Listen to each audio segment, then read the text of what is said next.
Meet the new face of Myanmar's emerging democracy. Activist Annette is fighting to stop a new copper mine that she says will destroy her village and their farmland. She shows me a pile of waste rock that could eventually envelop her home.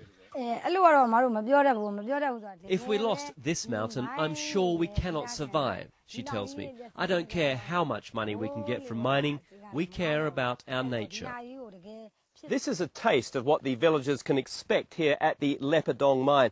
This is about 4 months' worth of mining operations. They have now been postponed, but if this project does get the green light over the next 30 years, it'll become the biggest copper mine in Asia.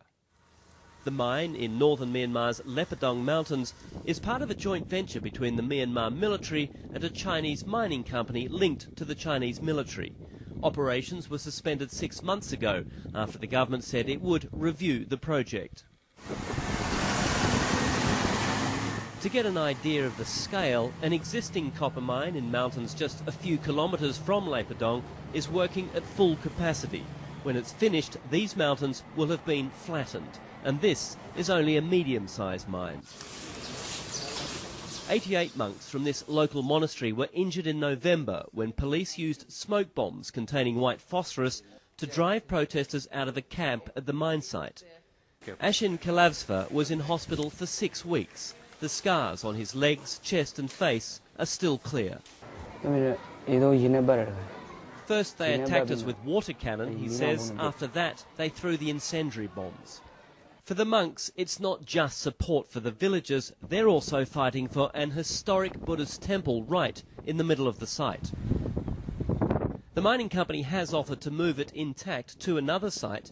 The protests worked, forcing a government investigation headed by democracy icon Aung San Suu Kyi, who, to the dismay of many, supported continuing the project to honour the existing contract. She was met by angry villagers when she recently went to the area to explain the decision.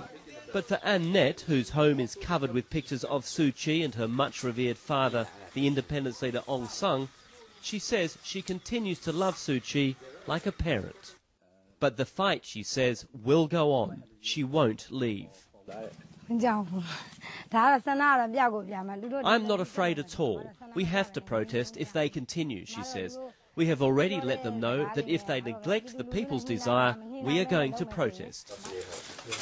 The villagers want the government and the mining company to talk to them, to explain why progress has to come at the cost of their ancestral homes. Andrew Stevens, CNN, Moniwa, Myanmar.